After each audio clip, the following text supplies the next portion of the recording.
अब हम switch case की एग्जांपल देख लेते हैं। प्रैक्टिकली हम उसे करके देखते हैं कि किस तरीके से हम उसमें वैल्यूज पास करेंगे, किस तरीके से केसेस लिखे जाएंगे और क्या इफेक्ट आएगा। मेरे पास एक वेरिएबल है var a इक्वल्स टू, इसमें हमने रखा वैल्यू a, स्विच a। अब मैं तमाम वोवेल्स के लिए कंपैरिजन चलाना चाह रहा हूँ, केस अलग अलग। तो मैंने लिखा केस a कंसोल। इस वक्त सिर्फ हम कंसोल कर रहे हैं, आप कोई भी ऑपरेशन परफॉर्म करेंगे, कोई बिजनेस लॉजिक होगी, लेकिन सिर्फ हम स्विच को समझ रहे हैं, इस वजह से सिर्फ console.log मैंने प्रिंट किया है।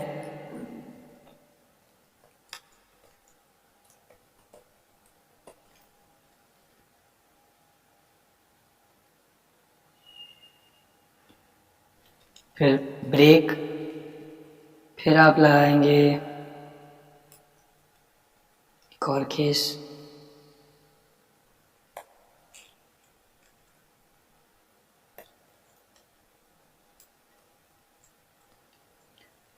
A-E-I-O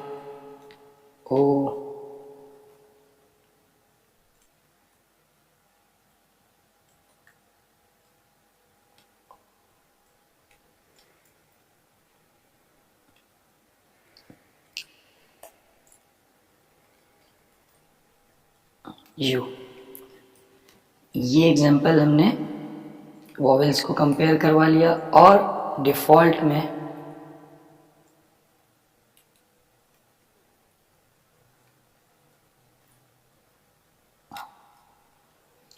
डिफ़ॉल्ट आखिरी जो आपका स्टेटमेंट होती है उसके साथ ब्रेक ना लिखें तो भी चलेगा, लेकिन इस वक्त हमने ब्रेक लगा दिया है, नॉट वॉवेल। ठीक है, और इसको हम यूज़र से इनपुट ले लेते हैं।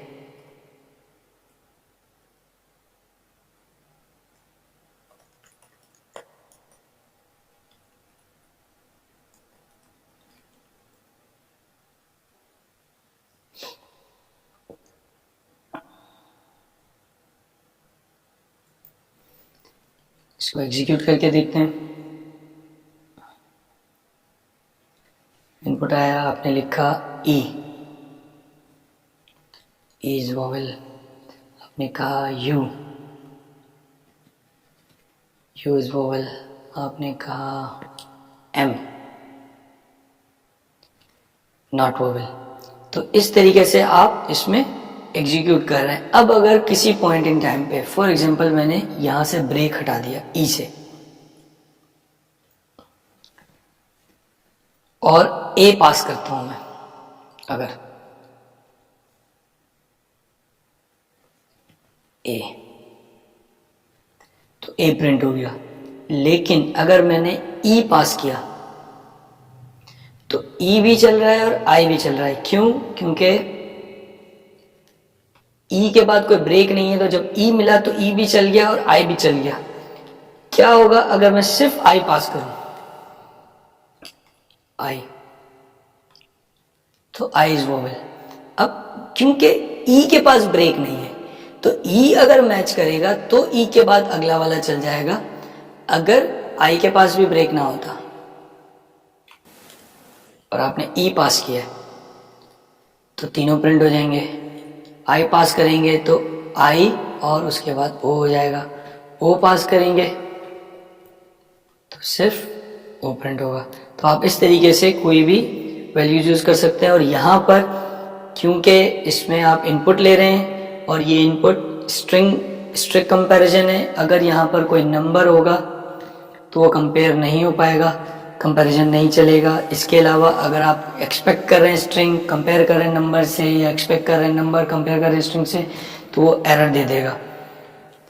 जैसा कि हमने फॉर लूप में देखा था कि अगर आपको एक block of code bar bar repetitively multiple times execute करना हो, 4 मरतबा, 5 मरतबा, 10 या कोई भी रेंज हो सकती है, अगर मल्टीपल टाइम्स आपने एग्जीक्यूट करना है तो आप लूप्स यूज़ करते हैं ताकि आप उसमें कोई भी ब्लॉक ऑफ कोड दें, उसे आइट्रेशंस बताएं और उतने टाइम्स वो लूप एग्जीक्यूट हो जाएगा। उसी तरीके से वाइल लूप भी एक ब्लॉक ऑफ कोड को मल्टीपल टाइम्स एग्जीक्यूट करने के लिए यूज़ होता है। फ़र्क सिर्फ क्या है कि वाइल लूप सिर्फ ट्रू या फॉल्स की कंडीशन लेता है। फॉर लूप को 3 चीज़ें चाहिए होती है, initialization, var equals to 0, condition और एक एक्सप्रेशन। वाइल को सिर्फ बुलियन चाहिए, कंडीशन। तो आप क्या लिखेंगे, while round bracket condition curly bracket open curly bracket close, और उसमें जो भी आप कोड लिखेंगे वो कोड एग्जीक्यूट हो जाएगा उस वक्त तक जब तक वाइल में जो कंडीशन पास की गई है वो ट्रू है। जब वो कंडीशन फॉल्स हो जाएगी वाइल का लूप रुक जाएगा। एग्जैक्टली लूपिंग है फॉर के लूप की तरह। ये फर्क सिर्फ ये है कि इसको चलाने का तरीकेकार, इसको इंटरप्रेट करने का तरीकेकार फर्क है। इसमें इनिशियलाइजेशन नहीं है, एक्सप्रेशन नहीं है, बाकी लूपिंग है। और जब तक कंडीशन ट्रू नहीं होगी, फॉल्स नहीं होगी, वाइल का लूप कंडीशन में चलता रहेगा। ये एग्जांपल देखें। इस एग्जांपल में हमने वाइल i लेस देन 10, अब आपने एक वेरिएबल बनाया है, वाइल से बाहर आप एक वेरिएबल बनाने var i इक्वल्स टू 0 या जो भी इसमें वैल्यू रख दें। अब आपने क्या किया, आपने इसमें रखा है var i लेस देन 10, ये कंडीशन है। क्या i लेस देन 10 है तो जब तक i लेस देन 10 होगा तब तक वाइल का लूप चलता रहेगा। console.log i प्रिंट किया। अब अज्यूम कर लेते हैं कि var एक वेरिएबल में i रखा हुआ है 0। अब i में 0 है तो सबसे पहले चलेगा i 0 प्रिंट हो जाएगा अंदर आके, और आगे चल के वो कर रहा है i प्लस प्लस। अगली लाइन में जाएगा i हो गया 1, क्या 1 लेस देन 10 है, यस है। आगे आएगा 1 प्रिंट करेगा, फिर i को 2 कर देगा, फिर आएगा i को कर देगा 2, अंदर आएगा 2 प्रिंट करेगा, फिर i प्लस प्लस 3 हो जाएगा। फिर तो ये एग्जैक्टली फॉर लूप की तरह। इस वक्त जो ये वाइल लूप लिखा हुआ नजर आपको आ रहा है, ये एग्जैक्टली उस चीज को प्रोटेक्ट कर रहा है जैसे फॉर लूप चले। वाइल लूप जरूरी नहीं है आप एग्जैक्टली वही काम करने के लिए यूज करें फॉर लूप, क्योंकि वाइल लूप का जो ऑब्जेक्टिव है वो ये है कि आपको ये नहीं पता कि कितनी आइटरेशंस होंगी, आपको नहीं पता कि कितनी दफा लूप चलेगा।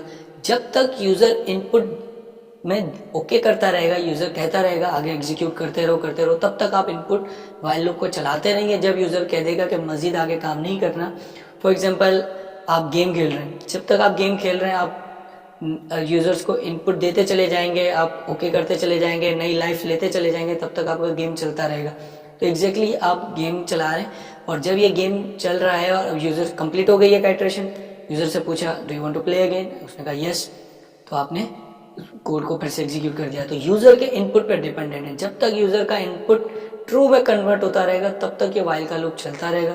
जब ये यूजर का इनपुट फॉल्स हो जाएगा तो ये वाइल का लूप रुक जाएगा। तो वाइल का लूप यूजर के इनपुट पे डिपेंड करता है, और जब आप यूजर से इनपुट पे डिपेंड कर रहे हो वाइल के लूप को तो आप यूज करेंगे, वरना आप फॉर लूप यूज कर सकते हैं जिसमें आपके पास आइटरेशंस डिफाइंड होती हैं।